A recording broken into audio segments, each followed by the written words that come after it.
بشروں جیسے، بولے عام بشروں جیسے نہیں، وہ بشروں کے سردار ہیں، وہ سب بشریت سے افضل و اعلیٰ ہیں۔ مگر بشریت حضور تاجدار گولڑا شریف سیدنا خواجہ پیر میر علی شاہ صاحب رحمۃ اللہ علیہ کے فتاویٰ میں یہ لکھا ہے کہ جو آدمی حضور کی بشریت کا انکار کرتا ہے وہ اللہ تعالیٰ کی آیات کا انکار کرتا ہے۔ اللہ تعالیٰ نے حضور کو یہ شان بشریت عطا فرمائی ہے،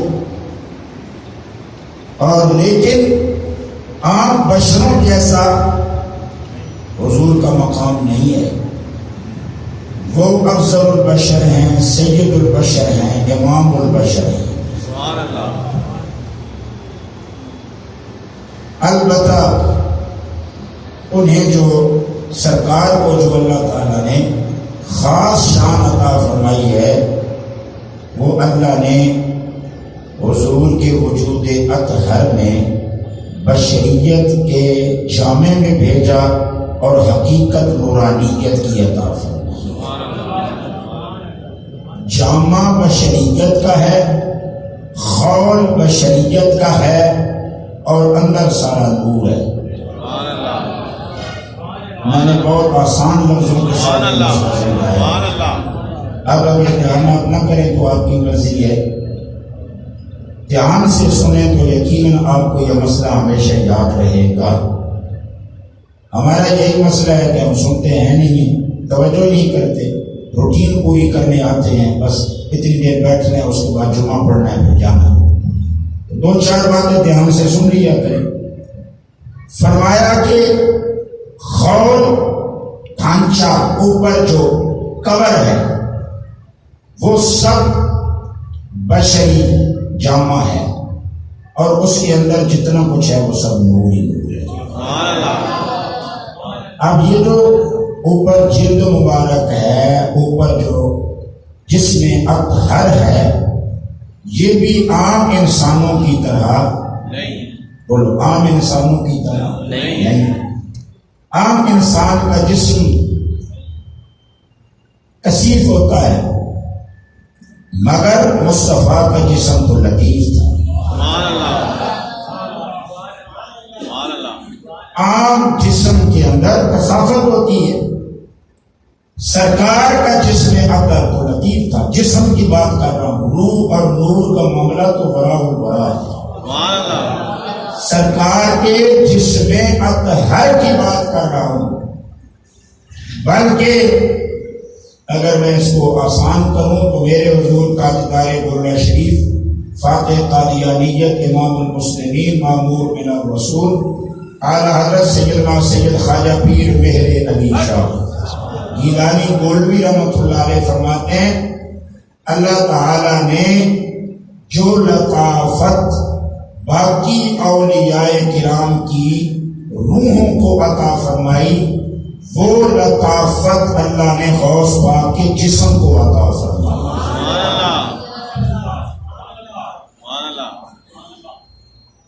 بڑی بات فرمائی آپ نے کہ باقیوں کے جو روحوں کو لطافت حاصل ہے، اللہ نے وہ لطافت غوث پاک کے جسم کو عطا فرمائی۔ باقی اولیاء اللہ کی روحیں جس مقام پر لطیف ہے، اللہ نے غوث پاک کے جسم کو اتنی لطافت سے نواز کے اس جسم کو ان روحوں کے ساتھ ملا دیا۔ روحیں جتنی لطافت بنائی باقی ولیوں کی، اللہ نے اتنی لطافت تو غوث پاک کے جسم کو عطا فرمائی۔ یہ کون ہے غوث پاک؟ یہ نبی پاک کے بیٹے ہیں، مولا علی کے بیٹے ہیں، امام حسن کے نور نظر ہیں، امام حسین کے شہزادے ہیں۔ تو جس کریم کی نسل پاک میں سے غوث پاک کے جسم پاک کی لطافت کا یہ عالم ہے، آپ خود سوچیں مصطفیٰ کے جسم اطہر کی لطافت کا کیا ہوگا۔ سرکار کا جسم پاک لطیف ہے، لطیف نورانی، سبحان اللہ۔ یہی سبب ہے میں کمرے میں جاؤں تو میں لائٹ کا محتاج ہوں، آپ کمرے میں جائیں تو آپ روشنی کے محتاج ہیں۔ جب تک روشنی نہ ہو آپ کمرے میں اندھیرے میں نہیں جا سکتے، ٹھوکریں لگتی ہیں، پتہ نہیں چلتا بیٹھنا کہاں ہے۔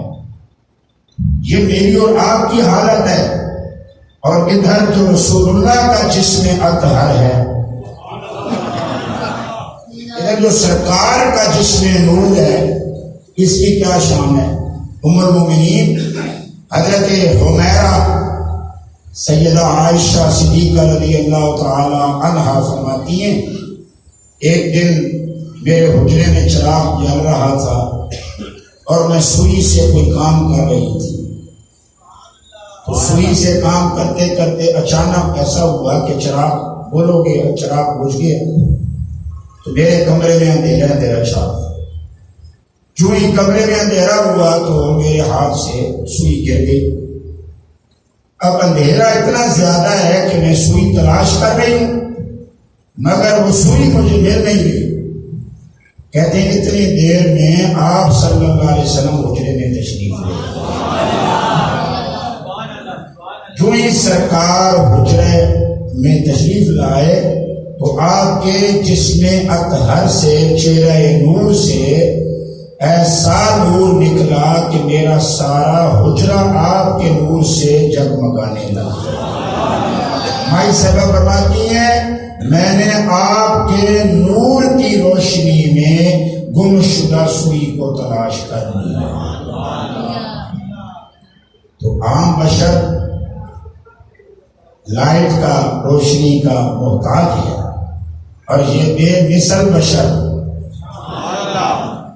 یہ بے مثل بشر ہے سرکار۔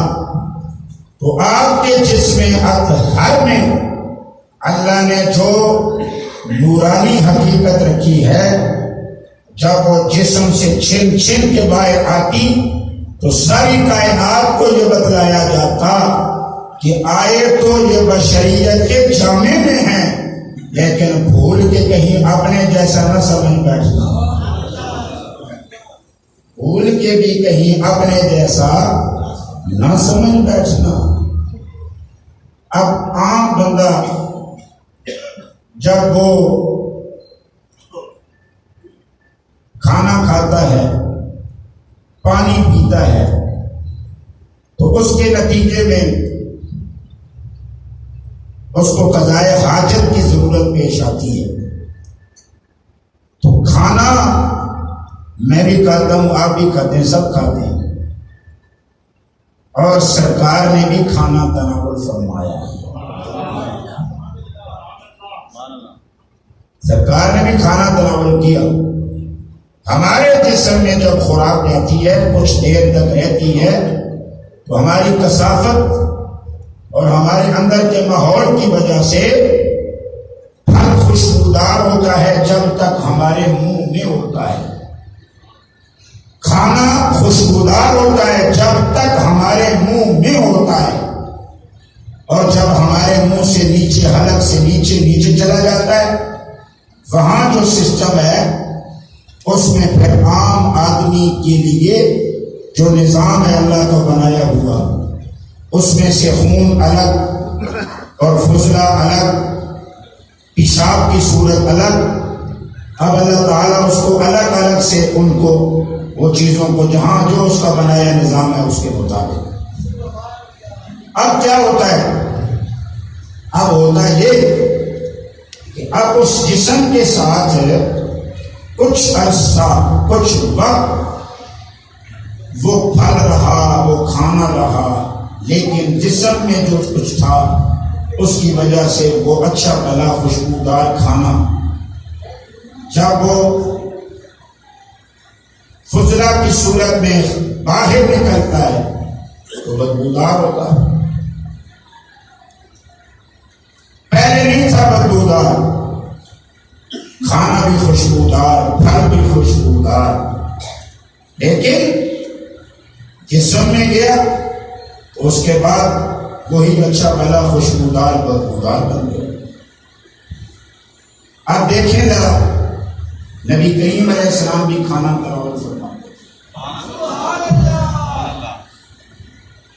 اما عائشہ پاک فرماتی ہیں کہ جب کبھی سرکار قضائے حاجت کے لیے تشریف لے جاتے اور آپ واپس تشریف لاتے تو ہم اگر وہاں جاتے تو وہاں کوئی چیز دکھائی نہ دیتی، خوشبو ہی خوشبو آیا کرتی۔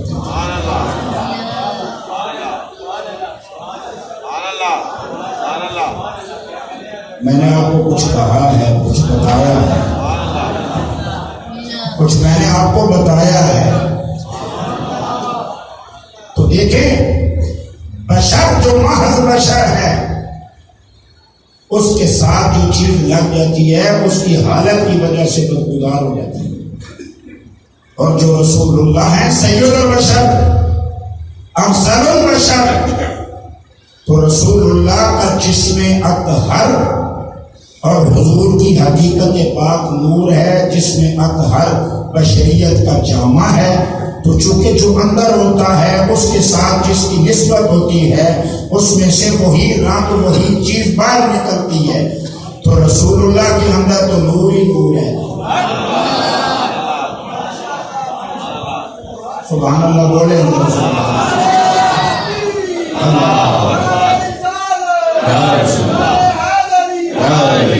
تو اس لیے رسول اللہ صلی اللہ علیہ وسلم کی ذات پاک کے بارے میں عقیدہ رکھنا ہے کہ سرکار بشر ہیں لیکن عام بشروں جیسے بشر اور عام بشروں جیسے بشر نہیں ہیں، آپ سید البشر ہیں، آپ افضل البشر ہیں۔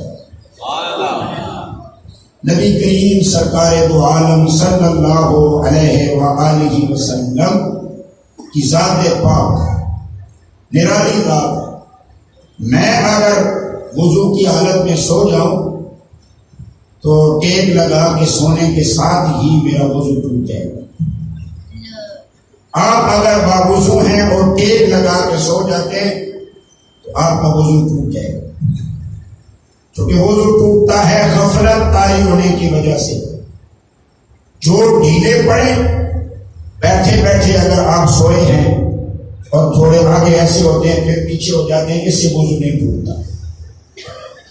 بیٹھے بیٹھے بغیر سہارے کے بغیر ٹیک کے اگر آپ صف میں بیٹھے ہوئے اور آپ نے ٹیک نہیں لگائی، اگر دیوار کے ساتھ ٹیک لگاتے ہوئے آپ سو جائیں تو یہ یاد رکھیں جمعے والے دن کئی بندے ایسے بھی ہوتے ہیں جو ٹیک لگا کے سو جاتے ہیں اور پھر اسی حالت میں نماز پڑھ لیتے ہیں، ان کا وضو ٹوٹ جاتا ہے۔ جب وہ دیوار کے ساتھ ٹیک لگا کے سو جائیں اور ان کو پتہ ہی نہ ہو کہ کیا ہو رہا ہے، بالکل غافل ہو جائیں تو ان کا وضو ٹوٹ جاتا ہے۔ لیکن سب میں اگر بیٹھا ہوا بندہ ہے وہ سہارے کے بغیر بیٹھا ہے اور بیٹھے بیٹھے ایسے اونگتا ہے اور تھوڑا سا ایسے اس کو پھر جھٹکا لگتا ہے، پھر اٹھ جاتا ہے، آنکھیں کھل جاتی ہیں، تو اس کا مطلب ہے پورا غافل نہیں ہے، اس کا وضو باقی ہے۔ شریعت پہ بھی قربان ہے، رسول اللہ کے نظام پہ بھی قربان ہے۔ لیکن حضرت اما عائشہ صدیقہ فرماتی ہیں سرکار آرام کرتے تھے اور میں حضور کی خراٹوں کی آواز سنتی تھی۔ اس کا مطلب ہے کسی کو خراٹے آ جائیں تو زیادہ پریشان نہ ہو، سرکار کی بھی ذات مبارک میں سے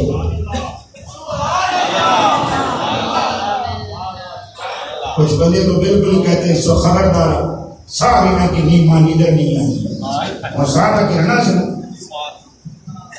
مائی صاحبہ فرماتی ہے سرکار کے خراٹے مبارکہ کی آواز میں اپنے کانوں سے سنتی تھی اور مجھے محسوس ہوتا تھا کہ سرکار آرام فرمائے، لیکن کئی مرتبہ ایسا ہوا کہ اس حالت میں حضور اٹھے اور حضور نے بغیر وضو کے مصلی پہ نماز شروع فرمائی۔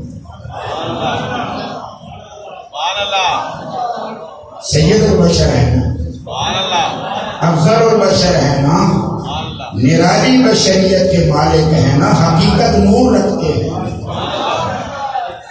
تو مصلی پہ کھڑے ہو گئے۔ ایک دن بھائی صاحبہ کہنے لگی کہ یا رسول اللہ صلی اللہ علیہ وسلم میں آپ کو دیکھتی ہوں کہ آپ سو جاتے ہیں، خراٹوں کی آواز بھی آتی ہے اور پھر آپ جب اٹھتے ہیں تو نماز شروع فرما دیتے ہیں، سرکار نے فرمایا عائشہ ہماری آنکھیں سوتی ہیں ہمارا دل جاگتا ہے. ہماری آنکھیں سوتی ہیں ہمارا دل بولو ہمارا دل جاگتا رہتا ہے. عام بشر کا دل بھی سو جاتا ہے آنکھیں بھی سو جاتی ہیں اس لیے اس پر وضو اس پر لازم ہو جاتا ہے. مدینے والے کی صرف آنکھیں بند ہوتی ہیں مصطفیٰ کا دل جاگتا رہتا ہے.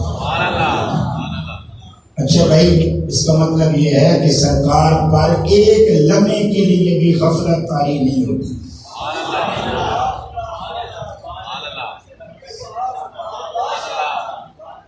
ایک لمحے کے لیے چاہے سرکار سوئے ہوئے یا جاگ رہے ہیں ہر دو صورتوں میں نبی کریم علیہ السلام کی ذات پاک پر کبھی غفلت طاری نہیں ہوتی.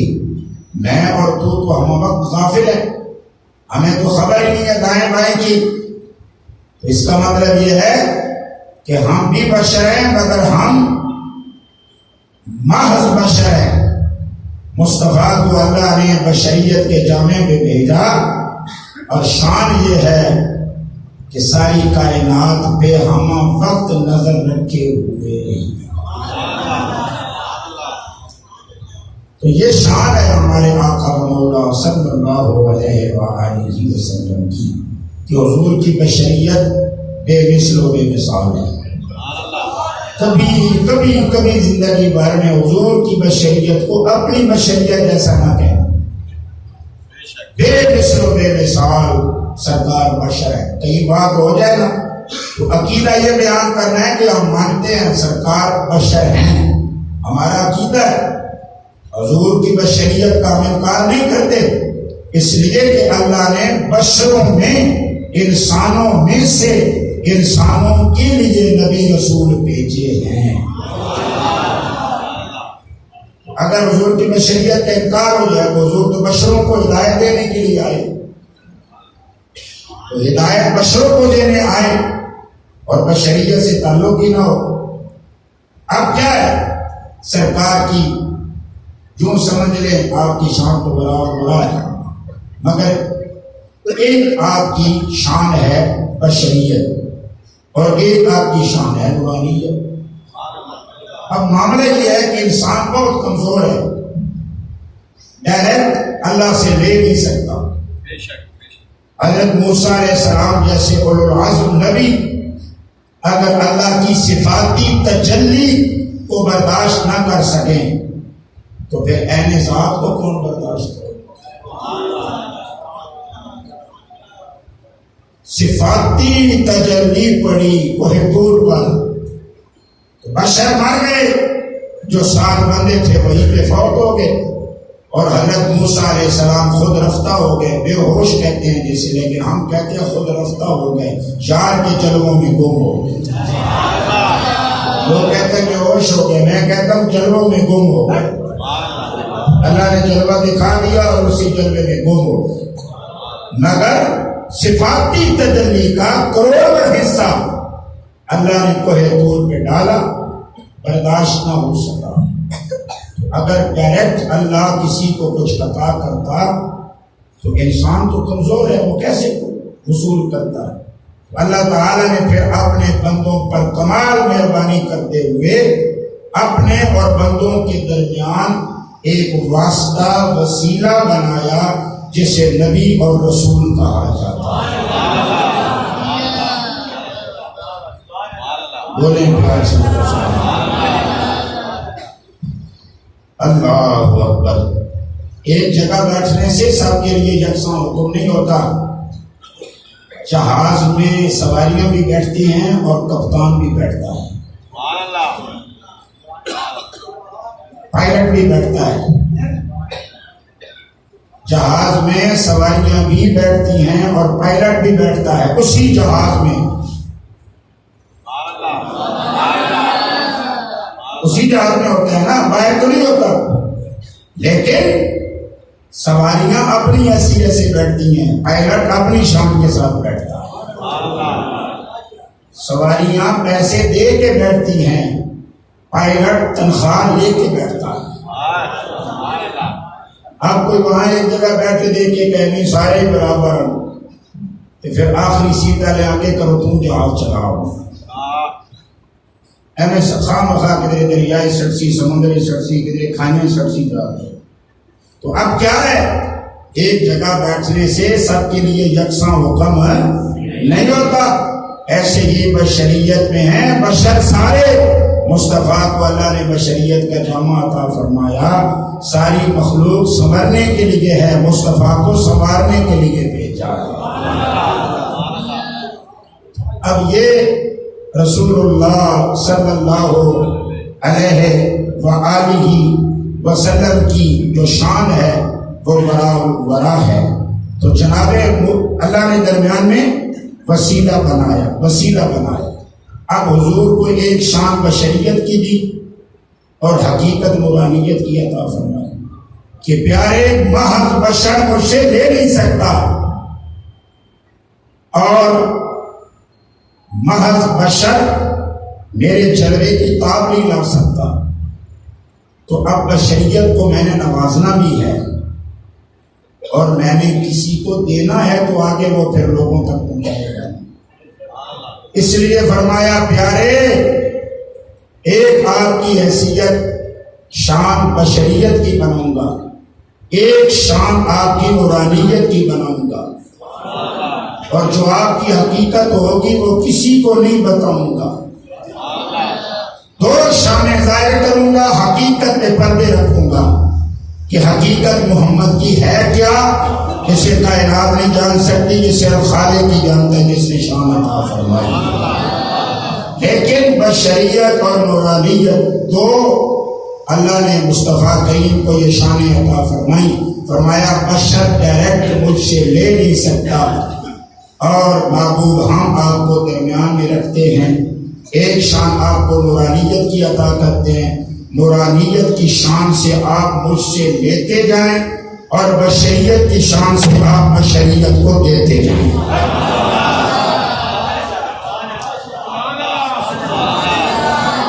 یہ رسول اللہ کی شان ہے، آقا و مولا کا مقام ہے۔ تو اللہ تعالیٰ نے شکر ہے کہ ہمیں اس پیارے حبیب کا غلام بنایا۔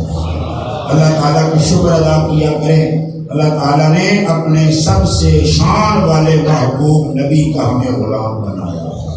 تو جب شانیں سنیں تو خوش ہوں اور اللہ کی تسبیح پڑھیں، اللہ کا نام لیں جس اللہ نے ہمارے آقا کو اتنی بلند شانیں عطا فرمائی۔